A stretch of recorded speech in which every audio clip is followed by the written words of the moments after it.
سبق نمبر 22 سورۃ البقرہ کا 21واں رکوع آیت نمبر 183 تا 188۔ قرآن مجید کی تلاوت با تجوید، حروف و الفاظ کے بامعنی پہچان، جدید پیرائے میں ہر آیت کا آسان ترجمہ، آخر میں ہر آیت کی مختصر تشریح۔ حافظ محمد قاسم خان کی آواز میں۔ بسم اللہ الرحمن الرحیم۔ یا ایہا الذین آمنوا کتب علیکم الصیام کما کتب علی الذین من قبلکم لعلکم تتقون۔ یا ایہا الذین آمنوا، اے ایمان والے لوگو، کتبہ فرض کر دیے گئے، علیکم الصیام تم پر روزے، کما جیسا کہ کتب علی الذین فرض کیے گئے اوپر ان کے جو من قبلکم تم سے پہلے تھے، لعلکم تتقون تاکہ تم پرہیزگار بن جاؤ۔ پوری آیت۔ اے ایمان والے لوگوں، تم پر روزے فرض کر دیے گئے جیسے تم سے پہلے لوگوں پر فرض کیے گئے تاکہ تم پرہیزگار بن جاؤ۔ ایاما معدودات فمن كان منكم مريضا أو على سفر فعدة من أيام أخر وعلى الذين يطيقونه فدية طعام مسكين فمن تطوع خيرا فهو خير له وأن تصوموا خير لكم إن كنتم تعلمون۔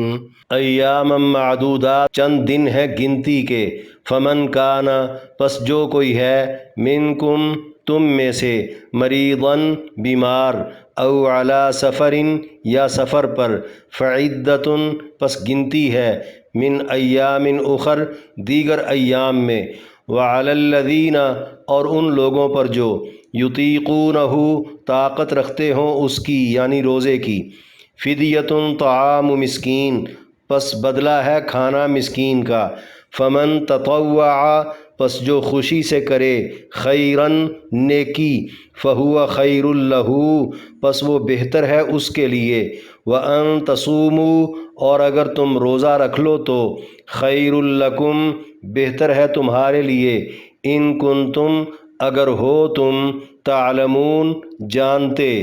پوری آیت۔ گنتی کے چند دن ہیں، سو جو کوئی تم میں سے بیمار یا مسافر ہو تو دیگر ایام میں گنتی ہے، یعنی چھوٹے ہوئے روزے قضا کرے، اور جو روزے کی طاقت رکھتے ہوں ان پر بدلے میں مسکین کا کھانا ہے۔ جو کوئی خوشی سے نیکی کرے تو وہ اس کے لیے بہتر ہے، اور اگر تم روزے ہی رکھ لو تو یہ تمہارے لیے بہتر ہے اگر تم جانتے ہو۔ شہر رمضان الذی انزل فیہ القرآن ھدی للناس وبینات من الھدی والفرقان فمن شہد منکم الشہر فلیصمہ ومن کان مریضا او علی سفر فعدۃ من ایام اخر یرید اللہ بکم الیسر ولا یرید بکم العسر ولتکملوا العدة ولتکبروا اللہ علی ما ہداکم ولعلکم تشکرون۔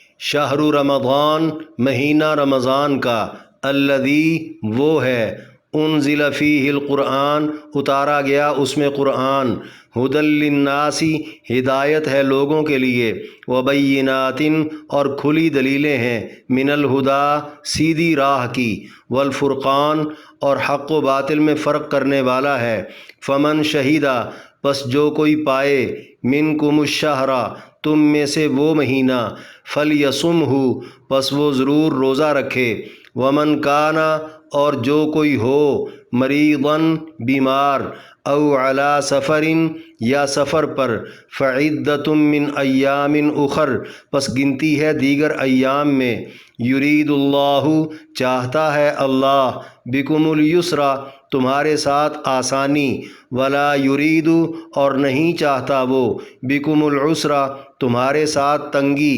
وَلِتُكْمِلُوا اور چاہیے کہ مکمل کرو تم العدۃ گنتی وَلِتُكَبِّرُوا اللَّهَ اور چاہیے کہ بڑائی بیان کرو تم اللہ کی عَلَىٰ مَا ہداکم اس طریقے پر جو سکھایا تم کو وَلَعَلَّكُمْ تَشْكُرُونَ تاکہ تم شکر ادا کرو۔ پوری آیت مہینہ رمضان کا وہ ہے جس میں قرآن اتارا گیا۔ قرآن لوگوں کے لیے باعث ہدایت ہے اور سیدھی راہ کے واضح دلائل ہیں اور حق و باطل میں فرق کرنے والا ہے۔ سو تم میں سے جو کوئی وہ مہینہ پائے تو ضرور روزے رکھے، اور جو کوئی بیمار یا مسافر ہو تو وہ دیگر ایام میں روزوں کی گنتی پوری کرے۔ اللہ تمہارے ساتھ آسانی چاہتا ہے، دشواری نہیں چاہتا۔ چاہیے کہ تم گنتی مکمل کرو اور چاہیے کہ تمہیں جو طریقہ سکھایا اس پر اللہ کی بڑائی بولو اور تاکہ تم شکر ادا کرو۔ وَإِذَا سَأَلَكَ عِبَادِي عَنِّي فَإِنِّي قَرِيبٌ أُجِيبُ دَعْوَةَ الدَّاعِ إِذَا دَعَانِ فَلْيَسْتَجِيبُوا لِي وَلْيُؤْمِنُوا بِي لَعَلَّهُمْ يَرْشُدُونَ۔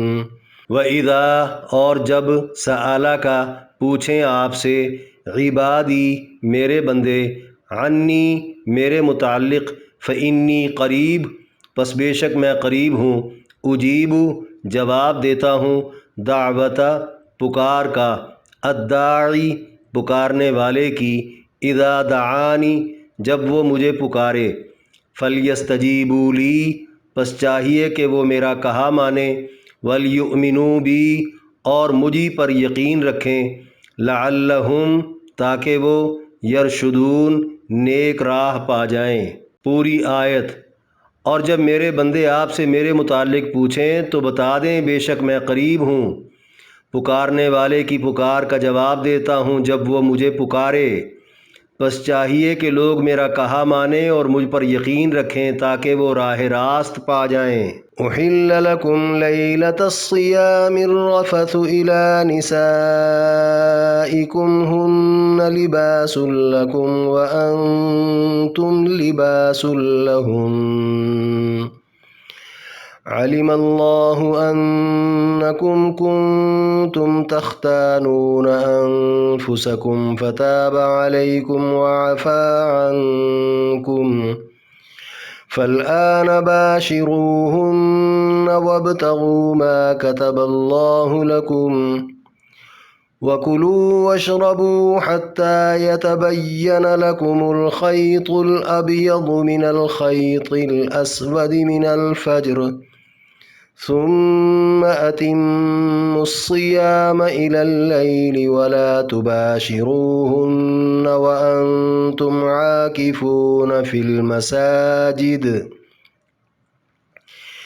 تلك حدود الله فلا تقربوها كذلك يبين الله آياته للناس لعلهم يتقون۔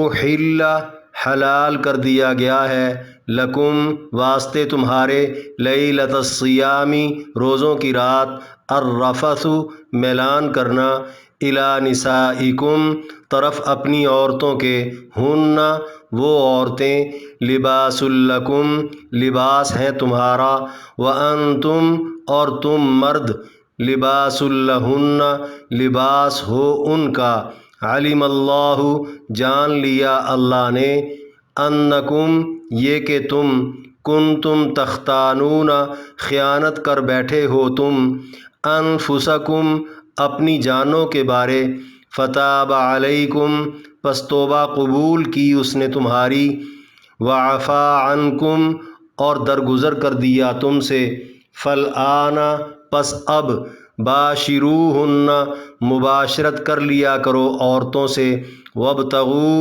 اور طلب کرو ما وہ جو کتب اللہ لکم لکھ دیا ہے اللہ نے تمہارے لیے وکلوا اور کھاؤ واشربوا اور پیو حتیٰ یہاں تک کہ یتبین واضح ہو جائے لکم واسطے تمہارے الخیط دھاری الابیض سفید من الخیط الاسود سیاہ دھاری سے من الفجر فجر کے وقت، ثم اتم الصیام، پھر پورا کرو تم روزہ، الی اللیل، رات تک، ولا تباشروہن، اور نہ مباشرت کرو ان عورتوں سے، وانتم عاکفون، اور تم اعتکاف کرنے والے ہو، فی المساجد، مسجدوں میں، تلک حدود اللہ، یہ حدیں ہیں اللہ کی، فلا تقربوها، پس نہ قریب جاؤ تم ان کے،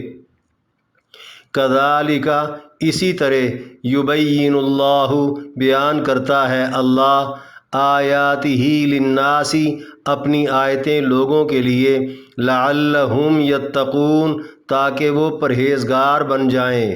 پوری آیت، تمہارے لیے روزوں کی راتوں میں اپنی عورتوں کی طرف میلان کرنا حلال کر دیا گیا ہے، وہ عورتیں تمہارا لباس اور تم ان کا لباس ہو، اللہ جان چکا تم اپنی جانوں سے خیانت کر بیٹھے، سو اللہ نے تمہاری توبہ قبول کر لی اور تم سے درگزر کر دیا، اب اللہ نے تمہارے مقدر میں جو لکھا ہے اسے طلب کرتے ہوئے اپنی عورتوں سے مباشرت کر لیا کرو، اور کھاؤ پیو جب تک فجر کی سفید دھاری سیاہ دھاری سے نمایاں نہ ہو جائے، پھر تم رات تک اپنا روزہ مکمل کرو، اور تم عورتوں سے مباشرت نہ کرنا اس حال میں کہ تم مساجد میں اعتکاف کرنے والے ہو، یہ اللہ کی مقرر کردہ حدیں ہیں، تم ان کے قریب نہ ہونا۔ اسی طرح لوگوں کے لیے اللہ اپنی آیتیں کھول کر بیان کرتا ہے تاکہ وہ بچتے رہیں۔ وَلَا تَأْكُلُوا أَمْوَالَكُمْ بَيْنَكُمْ بِالْبَاطِلِ وَتُدْلُوا بِهَا إِلَى الْحُكَّامِ لِتَأْكُلُوا فَرِيقًا مِّنْ أَمْوَالِ النَّاسِ بِالْإِثْمِ وَأَنْتُمْ تَعْلَمُونَ۔ وَلَا تَأْكُلُوا، اور نہ کھاؤ تم، اموالکم، اپنے مالوں کو، بینکم، آپس میں، بالباطل، ناحق، وتدلو، اور نہ لے جاؤ تم، بہا، ان کو، الی الحکام، حاکموں تک، لتأکلوا، تاکہ کھا جاؤ تم، فریقاً، ایک حصہ، من اموال الناس، لوگوں کے مالوں سے، بالاثم، گناہ کے ساتھ، وَأَنْتُمْ تَعْلَمُونَ، حالانکہ تم جانتے ہو۔ پوری آیت، اور تم آپس میں ایک دوسرے کے اموال ناحق طریقے سے نہ کھاؤ، اور تم گناہ کے ساتھ لوگوں کے اموال کا ایک حصہ ہڑپ کرنے کے لیے اسے حاکموں تک نہ لے کر جاؤ، حالانکہ تم جانتے ہو۔ اس رکوع میں درج 183 تا 188 6 آیات کی تشریح۔ آیت نمبر 183، یا ایھا الذین آمنوا کتب علیکم الصیام کما کتب علی الذین من قبلکم لعلکم تتقون۔ فرمایا، اے ایمان والے لوگو، تم پر روزے فرض کیے گئے ہیں۔ روزہ ایک بندگی، ایک فرما برداری ہے۔ شروع اسلام میں ہر قمری مہینے کی 13، 14، 15 تاریخوں میں 3 روزے رکھے جاتے تھے۔ سن ہجری 2 میں رمضان کا پورا مہینہ روزے رکھنے کا حکم آ گیا۔ اسلام کے بنیادی 5 ارکان میں سے روزہ اہم رکن ہے۔ روزے کو عربی میں صوم کہا جاتا ہے، جس کے لغوی معنی رک جانا اور چھوڑ دینا ہے۔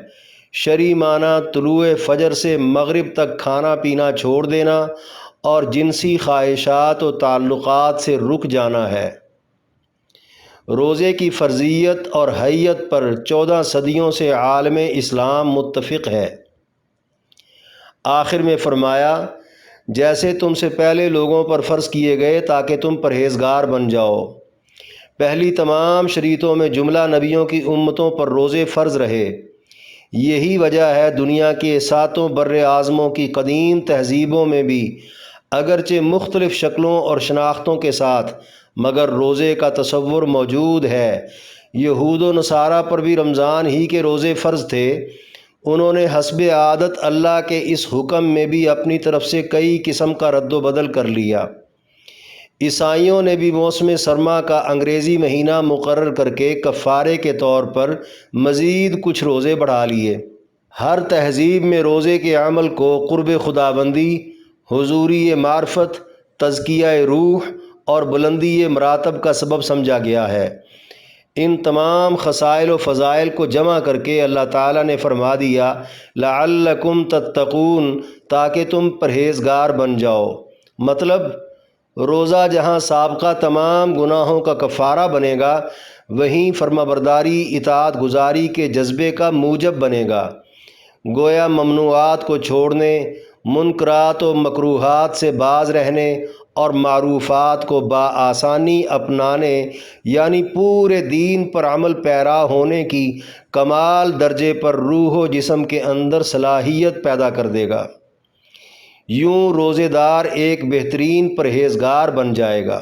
آیت نمبر 184، ایام معدودات سے ان کنتم تعلمون تک فرمایا گنتی کے چند دن ہیں، سو جو کوئی تم میں سے بیمار یا مسافر ہو وہ دیگر ایام میں گنتی پوری کرے، یعنی ایک ماہ کوئی زیادہ لمبا عرصہ نہیں، یوں ہی دن گزر جائیں گے، لہٰذا روزے رکھ ہی لو۔ اگر کچھ دن بیماری یا سفر کے آ جائیں تو روزہ چھوڑ کر بعد میں قضا کر لینا۔ آگے فرمایا اور جو طاقت رکھتا ہو اس پر بدلے میں ایک مسکین کا کھانا ہے، یعنی روزہ رکھ سکنے کے باوجود بھی جو نہیں رکھنا چاہتا وہ بدلے میں ایک مسکین کو کھانا کھلا دے۔ اللہ کی طرف سے یہ رعایت شروع میں چند مصلحتوں کے تحت دی گئی تھی، جو کچھ ہی عرصے کے بعد ختم کر دی گئی، جس کا ذکر اس سے اگلی آیت میں آ رہا ہے۔ آگے مزید فرمایا جو کوئی خوشی سے نیکی کرے تو وہ اس کے لیے بہتر ہے، یعنی ایک روزے کا فدیہ ویسے تو ایک مسکین کو کھانا کھلانا مقرر ہے، مگر مسکینوں کو کھلانا تو بذات خود ایک نیکی ہے، خوشی سے اگر نیکی زیادہ ہو جائے تو بہتر ہے۔ آخر میں فرمایا اور اگر تم روزے ہی رکھ لو تو یہ تمہارے لیے بہتر ہے اگر تم جانتے ہو، یعنی فدیہ کی رعایت سمیت دیگر تمام رعایتوں کے باوجود بہرحال روزہ رکھ لینا ہی تمہارے لیے بہتر ہے اگر تم جانتے ہو، یعنی روزے کے فوائد اور فضائل کا تمہیں ادراک ہو تو۔ غور سے اندازہ لگائیں، اس پوری آیت میں اللہ تعالیٰ نے روزوں کی فرضیت کے باوجود شروع کے مسلمانوں کو جو پہلے ہی اسلام دشمنوں کے زیر اطاعت تھے، روزوں کا مستقل عادی بنانے کے لیے حکیمانہ اور مشفقانہ انداز میں رخصتیں دے دے کر تیار کرنا چاہا، مگر اصحاب رسول کا شوق اطاعت انہیں رخصتوں کی بجائے عزیمتوں کی طرف لے گیا اور وہ روزوں کی حالت میں ہی بدر کی لڑائی لڑ گئے۔ پھر یہ لوگ اللہ کے ہاں فرشتوں کے مقابلے میں قابل فخر کیوں نہ ہوں؟ ایک ہم بغاوت کے رسیا جو صرف اور صرف رخصتوں کے ہی متلاشی رہتے ہیں، اس کے لیے ہم قرآن و حدیث سے اپنے مطلب کا مفہوم اور مسئلہ نکالنے سے بھی گریز نہیں کرتے۔ آیت نمبر 185، شہر رمضان الذی انزل فیہ القرآن سے ولعلکم تشکرون تک فرمایا مہینہ رمضان کا وہ ہے جس میں قرآن اتارا گیا۔ لوح باری تعالیٰ سے پہلے آسمان پر یک بارگی قرآن کا نزول اسی ماہ مبارک میں ہوا۔ روایات کے مطابق سابقہ تمام آسمانی کتابیں بھی رمضان ہی میں نازل ہوئیں۔ کہا جاتا ہے ماہ رمضان کو علوم وحی کے نزول کے سبب ہی یہ فضیلت ملی۔ ماہ رمضان اور قرآن کی آپس میں گہری نسبت ہے۔ اس ماہ میں تراویح کے مقرر ہونے کی بھی یہی وجہ ہے۔ علاوہ ازیں تلاوت قرآن کا کثرت سے اہتمام اس مہینے کی خصوصیات میں سے ہے۔ خود رسول پاک علیہ السلام اور جبریل علیہ السلام اس ماہ مبارک میں باہم قرآن کا دور فرمایا کرتے تھے۔ آگے فرمایا قرآن لوگوں کے لیے باعث ہدایت اور سیدھی راہ کے واضح دلائل ہیں اور حق و باطل میں فرق کرنے والا ہے، یعنی دینی اور دنیاوی اعتبار سے قرآن منبع ہدایت ہے۔ ہر معاملے میں قرآن سے رہنمائی لینے والے کبھی غلطی نہیں کھا سکتے، کیونکہ قرآن صحیح اور غلط میں ہمیشہ تمیز کرتا ہے۔ ہاں البتہ بعض کج دماغ اور بدنیت لوگ قرآن کو اپنے مطابق ڈھالتے ہوئے امت میں تفریق ضرور پیدا کر دیتے ہیں۔ اللہ تعالیٰ علوم وحی سے جسے نواز دے، اس کی نیت بھی اگر اچھی ہو تو کیا ہی کہنے۔ قرآن و سنت کے بعد اصحاب رسول و اہل بیت کے علمی تدبر و تفقہ کو دینیات کی تیسری بڑی دلیل کا درجہ اسی لیے دیا گیا کہ وہ طبقہ علوم قرآن سے آراستہ بھی تھا اور ان کی نیتیں بھی 100% ٹھیک تھیں۔ آگے مزید فرمایا، سو تم میں جو کوئی وہ مہینہ پائے وہ ضرور روزے رکھے۔ اس سے پچھلی آیت میں روزہ رکھ سکنے کے باوجود نہ رکھنے کی صورت میں جو فدیہ دینے کی رخصت شروع اسلام میں دی گئی تھی وہ اس حکم سے ختم کر کے صاف صاف بتا دیا اب ہر ایک کے لیے روزہ رکھنا ہی ضروری ہے۔ اس کے بعد مزید فرمایا، اور جو کوئی بیمار یا مسافر ہو تو وہ دیگر ایام میں روزوں کی گنتی پوری کرے۔ اللہ تمہارے ساتھ آسانی چاہتا ہے، دشواری نہیں چاہتا۔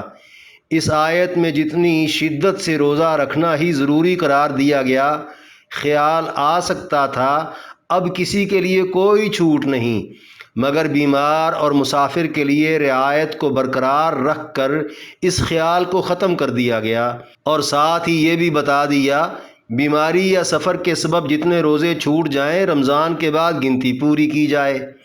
یہ اللہ کی طرف سے آسانی ہے کیونکہ اللہ دشواری نہیں چاہتا۔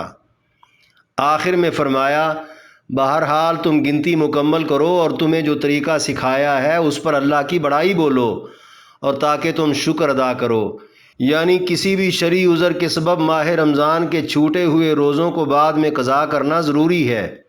مرض اور سفر کے روزوں کی قضا میں جو رعایت اللہ نے دی ہے اس پر سکھائے ہوئے طریقے کے مطابق اللہ کی بڑائی بولو۔ اس سے عید والے دن کی تکبیرات بولنا بھی مراد ہو سکتا ہے۔ خلاصہ یہ کہ اللہ کی طرف سے اگر کوئی حکم آ جائے تو وہ مان لو، رعایت مل جائے تو اسے قبول کر لو تاکہ تم شکر گزار ہو جاؤ۔ یہی اصل طریقہ ہے اللہ کا شکر بجا لانے کا۔ آیت نمبر 186، وَإِذَا سَأَلَكَ عِبَادِي سے لَعَلَّهُمْ يَرْشُدُونَ تک فرمایا، اور جب میرے بندے آپ سے میرے متعلق پوچھیں تو آپ بتا دیں بے شک میں قریب ہوں۔ یعنی اے میرے نبی، جب میرے بندے کوئی غلطی کوتاہی کر بیٹھیں اور پھر مجھے راضی کرنے، منانے اور معافی مانگنے کی جستجو کرتے ہوئے میرے متعلق آپ سے پوچھیں تو آپ انہیں بتا دیں کہ میں بہت قریب ہوں، میرے اور بندوں کے درمیان کوئی فاصلہ نہیں۔ یہ آیت دعا و پکار اور توبہ و استغفار کے متعلق نازل ہوئی۔ چونکہ روزوں کی پابندیوں میں کچھ اونچ نیچ بھی ہو سکتی تھی اور بعض لوگوں سے ہوئی بھی، اسی طرح قرآن کریم کے حقوق و آداب کی رعایت میں کچھ لاپرواہی بھی ہو سکتی تھی جو بندوں کو بے چین کر دیتی تھی، اور کہ اب اس کا تدارک کیسے ہوگا۔ اللہ تعالیٰ نے اس کا حل بتا دیا اس آیت میں۔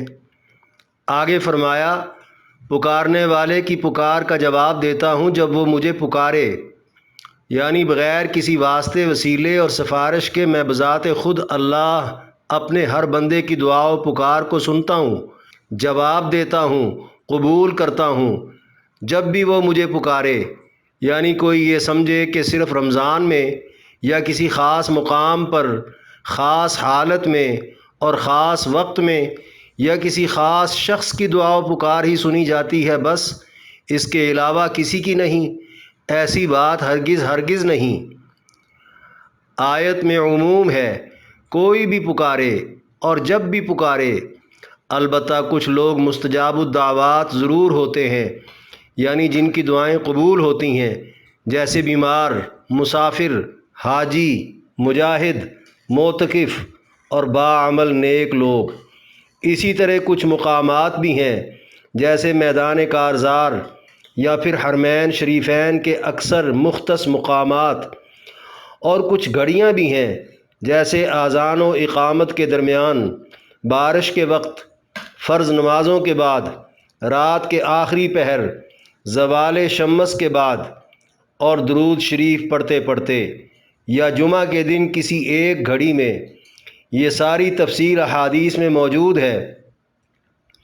تفصیل میں صرف یہ بتانا مقصود ہے کہ یہ لوگ اور یہ حالتیں اور یہ جگہیں اور یہ اوقات اللہ کو پسند ہیں۔ یہ مطلب قطعاً نہیں کہ ان مخصوص افراد، مخصوص حالتوں، مخصوص جگہوں اور مخصوص وقتوں کے علاوہ اللہ کسی کی سنتا نہیں۔ آخر میں فرمایا، بس چاہیے کہ لوگ میرا کہا مانیں اور مجھ پر یقین رکھیں تاکہ وہ راہ راست پا جائیں۔ یعنی قبولیت دعا کے لیے دو باتیں بہت ضروری ہیں۔ نمبر 1 اللہ کا کہا ماننا، نمبر 2 اللہ پر یقین رکھنا۔ اگر ہمارا کریم رب ہماری سنتا مانتا ہے تو ہمیں بھی تو اپنے رب کی سننی ماننی چاہیے، اور یقین، توکل اور پوری توجہ سے دعا مانگنی چاہیے۔ شکایت کرنا کہ دعائیں مانگ مانگ کر تھک چکے ہیں، اللہ سنتا مانتا ہی نہیں، تو ذرا سوچئے کیا ہم اللہ کی سنتے مانتے ہیں؟ نبی علیہ السلام کے ارشادات کے مطابق بہت ساری بڑی بڑی نافرمانیاں ایسی ہیں جن کے سبب دعائیں قبول ہونا بند ہو جاتی ہیں، جن میں شرک ہے، بدعت ہے، کبیرہ گناہ ہے اور ترک فرائض ہیں۔ نیز حرام کھانا، حرام کمانا، حرام پہننا بھی شامل ہے، اور دلوں پر غفلتوں کے پردے اس کے علاوہ ہیں جن کے سبب توبہ و استغفار کی توفیق بھی سلب ہو چکی ہوتی ہے، اور یقین کی مطلوبہ کیفیت بھی پیدا نہیں ہوتی، تو دعائیں کیسے قبول ہوں گی؟ اس کے لیے ضروری ہے کہ ہر مسلمان اپنی عملی قلبی حالت درست کرے، نہ یہ کہ خود ویسے کا ویسا ہی رہے اور دوسروں سے دعاؤں کی درخواستیں کرتا پھرے۔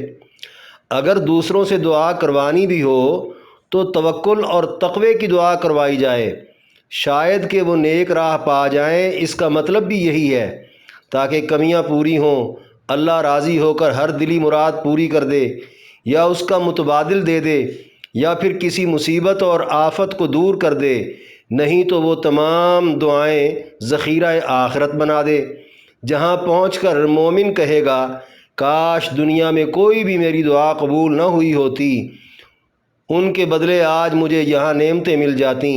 یہی حدیث رسول کا مفہوم بھی ہے۔ آیت نمبر 187، احل لکم لیلۃ الصیام الرفث الی نسائکم سے لعلہم یتقون تک فرمایا، تمہارے لیے روزوں کی راتوں میں اپنی عورتوں کی طرف میلان کرنا حلال کر دیا گیا ہے، یعنی جو پابندی پہلے تھی اب وہ ختم ہو گئی ہے۔ پہلے جب کوئی روزہ کھولتا تو عشاء تک یا پھر آنکھ لگتے ہی اگلے دن کا روزہ شروع ہو جاتا، اور کھانا پینا، عورتوں سے جماع کرنا حرام اور ممنوع ہو جاتا۔ اب ایسا نہیں ہوگا، بلکہ راتوں کو بیویوں سے جماع جائز ہوگا۔ آگے فرمایا، وہ عورتیں تمہارا لباس اور تم ان کا لباس ہو، یعنی میاں بیوی ایک دوسرے کا لباس ہیں۔ لباس اور بدن کے درمیان کوئی تیسری چیز نہیں ہوتی۔ اسی طرح میاں بیوی کے درمیان کوئی پردہ نہیں ہوتا، بلکہ دونوں خود ایک دوسرے کا پردہ ہیں، عزت میں، سکون میں، رازداری میں اور باہم کمی بیشی چھپانے میں۔ لہذا روزوں کی راتوں میں یہ تعلق استوار رکھا جائے گا۔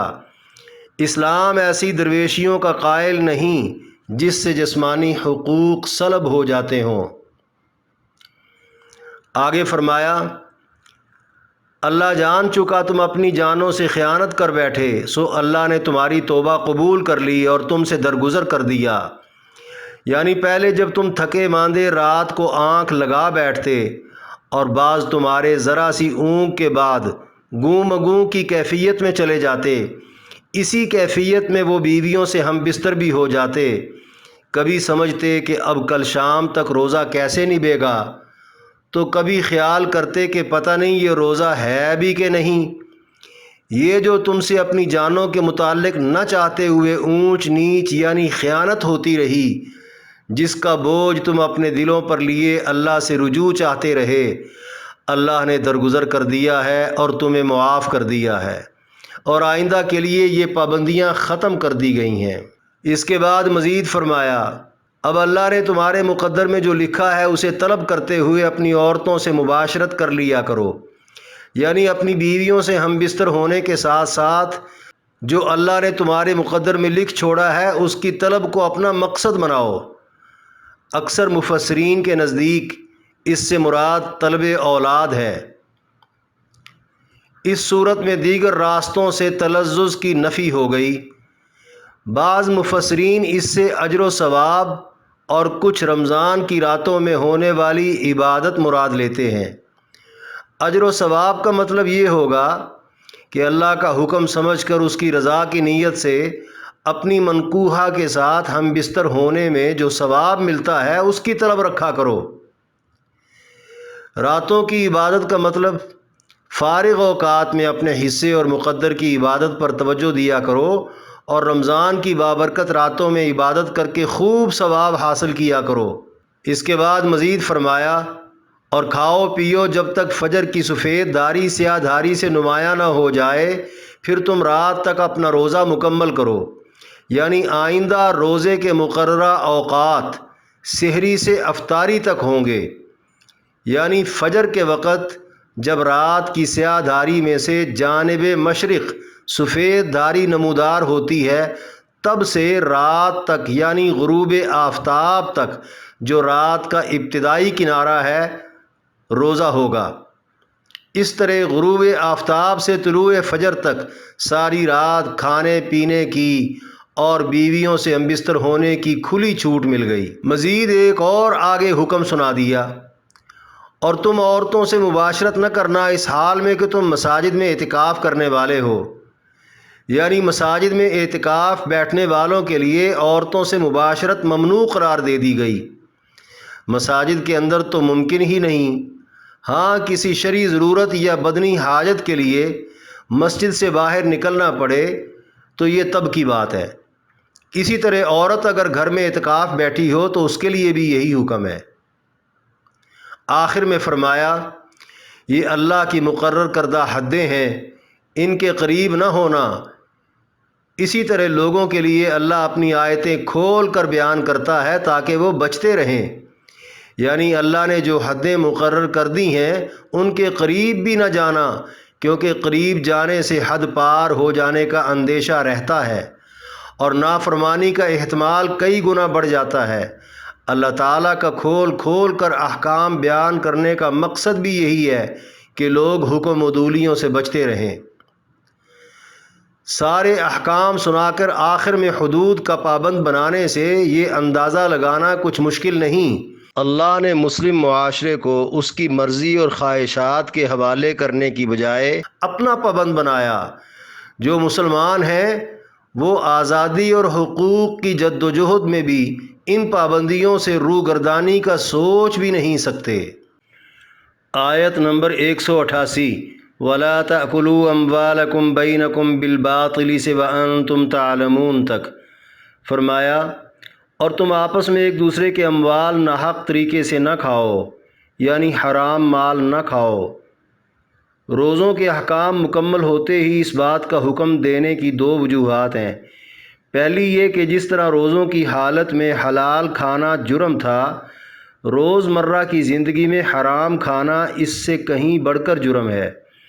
دوسری یہ کہ حلال خوراک سے ممانعت والا روزہ صبح سے شام تک تھا اور حرام خوراک سے ممانعت والا روزہ تا حیات ہے۔ اگر اس روزے کی حفاظت ضروری ہے تو اس روزے کی حفاظت بھی ضروری ہے، لہذا آپس میں ایک دوسرے کے مال ناحق طریقوں سے مت کھانا۔ اس میں چوری، دھوکہ، غصب، سود، فراڈ سب صورتیں آ گئیں۔ آخر میں فرمایا، اور تم گناہ کے ساتھ لوگوں کے اموال کا ایک حصہ ہڑپ کرنے کے لیے اسے حاکموں تک نہ لے کر جاؤ، حالانکہ تم جانتے ہو۔ یعنی ناحق مال کھانے کا یہ دوسرا طریقہ ہے جو عدالتوں اور افسروں کے میل ملاپ سے اختیار کیا جاتا ہے۔ کسی کی کوئی کمزوری ہاتھ لگنے پر اس کا فائدہ اٹھاتے ہوئے معاملہ حکمرانوں تک پہنچا کر کچھ ان کو کھلایا، باقی خود ہڑپ کر لیا، یا افسروں کو اپنا مال بطور رشوت دے کر فیصلہ اپنے حق میں کروا لیا، یا افسروں نے تو قانون کے مطابق فیصلہ کر دیا اور ٹھیک کر دیا، مگر اس کے نتیجے میں اصل حقدار کو اس کے جائز حق سے محروم کر دیا گیا۔